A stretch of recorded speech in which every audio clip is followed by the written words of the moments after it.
हमारी आज की कहानी का शीर्षक है बड़ी बहू। देवरानी तुम्हारी टिफिन बनाने वाली नहीं है।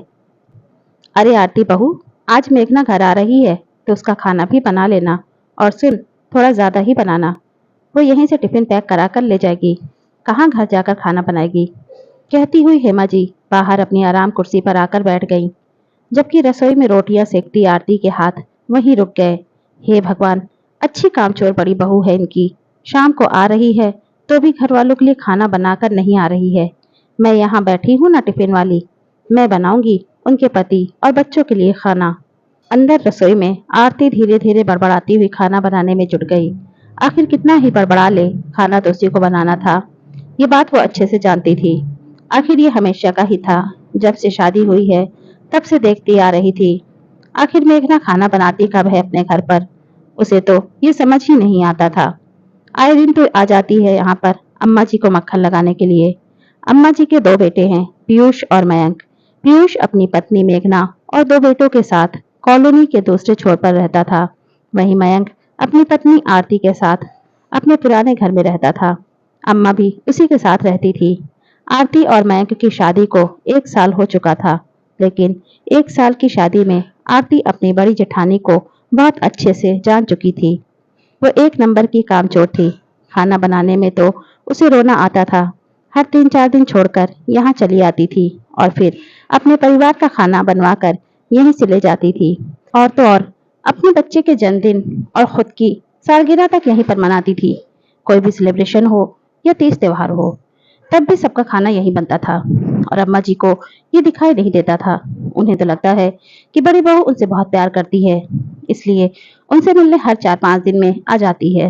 साथ ही हर वीकेंड में कहीं ना कहीं जाती थी तो अम्मा जी के लिए कुछ ना कुछ खरीद कर ले आती थी। ये अलग बात थी कि वो ये सामान वहीं लोकल मार्केट से खरीद कर लाती थी। वो हमेशा उन तोहफों की पट्टी अम्मा जी की आंखों पर बांध कर ही रखती थी। इस कारण घर का बजट हमेशा बिगड़ा ही रहता। मयंक जहाँ अपने बजट को लेकर परेशान रहता था, वहीं आरती अपने घर के कामों को लेकर। एक दो बार आरती ने कहना चाहा तो अम्मा जी उससे ही लड़ पड़ी। तुझे क्या पता ये तोहफे कितने महंगे आते हैं? तूने अपने पिता के घर पर देखा ही क्या है? परिवार को एक करके चलना तो तुझे आता ही नहीं है। तू तो जलती है अपनी जेठानी से। खुद को घर संभालना नहीं आता है और घर के बजट बिगड़ने का ठीकरा जेठानी पर फोड़ देती है। इसके आगे आरती ने कहना ही छोड़ दिया। अम्मा जी को न समझना था, ना ही वो समझी। ये अलग बात थी कि आज तक मेघना ने कभी भी अम्मा जी या मयंक और आरती को अपने घर पर खाना खाने नहीं बुलाया था। यहाँ तक कि जब मेघना अपने मायके जाती थी तो पीछे उसके पूरे परिवार का खाना आरती ही बनाती थी, जबकि आरती का मायका तो लोकल ही था। वो तो सुबह जाती थी और शाम तक आ जाती थी, इसलिए उसे तो कभी जरूरत ही नहीं पड़ी। लेकिन अब आरती इन सब चीजों से तंग आ चुकी थी। खाना बनाती बनाती अभी भी उसके दिमाग में यही बात चल रही थी कि किस तरीके से अपनी जेठानी को सबक सिखाऊं, कैसे उसका हमेशा का ये टिफिन वाला नाटक बंद करवाऊं और कैसे अम्मा जी की आंखों पर से जेठानी के तोहफे वाली पट्टी हटाऊं। सोचते सोचते आरती पलटी। अचानक पीछे रखे सिलेंडर से टकराई और गिर गई। गिरते ही उसकी चीख निकल गई। हेमा जी रसोई में दौड़ी दौड़ी आई। अरे बहू, क्या हो गया? कुछ नहीं अम्मा जी, मैं सिलेंडर से टकरा गई।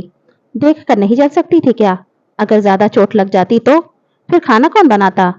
अम्मा जी के ये कहते ही आरती के दिमाग में यही आइडिया आ गया। उसने मन ही मन सोचा कि अब तो यही नाटक करना पड़ेगा। वो जैसे तैसे खड़ी होने लगी कि अचानक वापस गिर गई। अम्मा जी, मेरे पैर में तो बहुत जोर से दर्द हो रहा है। लगता है पैर में मोच आ गई है। मुझसे खड़े नहीं होते बन रहा। हे भगवान, तोड़वा लिए ना पैर। अब इतने लोगों का खाना कैसे बनेगा? अम्मा जी, आपको खाने की पड़ी है। खाना तो जीजी बना देंगी, पर मुझे चोट लगी उसका क्या? ठीक है, उठाती हूँ तुझे। कहते कहते हेमा जी ने जैसे तैसे करके आरती को उसके कमरे तक पहुंचा दिया और उसे बाम लाकर दे दिया। ले बहू, इसे मल ले और गर्म पट्टी बांध ले ताकि कुछ आराम मिल जाए। अभी का खाना तो फिर बड़ी बहू बना लेगी। ये कहकर अम्मा जी चली गईं। तब तक मेघना भी वहां पर आ गई।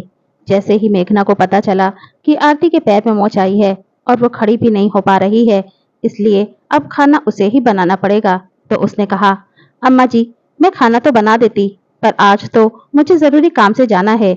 मेरी मम्मी की तबीयत ठीक नहीं है। मैं तो बस आपको देखने चली आई थी, तो आज तो मैं खाना बना नहीं पाऊंगी। अम्मा जी की प्रतिक्रिया जाने बगैर ही मेघना वहीं की वहीं अपने घर के लिए मुड़ गई। अम्मा जी मेघना के ऐसे रवैये से हैरान रह गईं, पर उन्हें तो खाना बनाना ही था, सो खुद के लिए, मयंक और आरती के लिए उन्होंने खाना बना दिया। दूसरे दिन पीयूष घर आया तो अम्मा ने पूछा, अब कैसी है तेरी सास की तबीयत? मेरी सास को क्या हुआ है? वो तो बिल्कुल ठीक है। पीयूष का जवाब सुनकर अम्मा हैरानी से बोली, अच्छा, मेघना कल शाम को गई थी ना उनसे मिलने के लिए? नहीं तो, कल तो हम लोग डिनर के लिए बाहर गए थे। मेघना ने अचानक से प्लान बना लिया था। पीयूष का जवाब सुनकर अम्मा जी को समझते देर नहीं लगी कि मेघना ने जानबूझकर ऐसा झूठ बोला ताकि उसे खाना न बनाना पड़े। पर आरती ने 4-5 दिन तक अपना नाटक यूं ही जारी रखा। अब धीरे धीरे अम्मा जी को मेघना की चालाकियां समझ में आने लगी थी। मेघना जब बीमार पड़ती थी तो आरती उसके और उसके परिवार के लिए खाना भेज देती थी, लेकिन यहाँ तो आरती को बिस्तर पर पड़े हुए इतने दिन हो गए, एक बार भी मेघना ने अम्मा और मयंक के लिए खाना नहीं भेजा, यहाँ तक कि देखने तक नहीं आई। एक सप्ताह बाद जब आरती अपने पैरों पर खड़ी हो गई तो मेघना घर पर आई। उस समय आरती रसोई में खाना बना रही थी तो मेघना ने कहा, अरे वाह, आज तो आरती खाना बना रही है। चलो, आज तो मैं अपना टिफिन पैक करवा कर ले जाऊंगी। आखिर आरती के खाने को हमने बहुत मिस किया। उसकी बात सुनकर आरती के हाथ वहीं रुक गए, लेकिन अम्मा जी बोली, माफ करना बड़ी बहू, देवरानी तुम्हारी टिफिन वाली नहीं है। इतनी कामचोरी अच्छी नहीं होती है। अब से अपना खाना खुद बनाओ। अब से किसी का टिफिन पैक होकर नहीं जाएगा। अम्मा के कहते ही मेघना को साफ सूंघ गया। उसके आगे वो कुछ बोल नहीं पाई और चुपचाप वहां से रवाना हो गई। और अब महीने 2 महीने में एक बार ही आती है, वो भी पीयूष के साथ। रोज रोज के चक्कर भी बंद हो गए। दोस्तों, वीडियो कैसी लगी अपनी राय हमें कमेंट बॉक्स में जरूर दीजिए, और वीडियो अच्छी लगी हो तो प्लीज इसे लाइक कीजिए, शेयर कीजिए, और चैनल को अभी तक सब्सक्राइब नहीं किया है तो प्लीज चैनल को सब्सक्राइब कीजिए। Thanks for watching.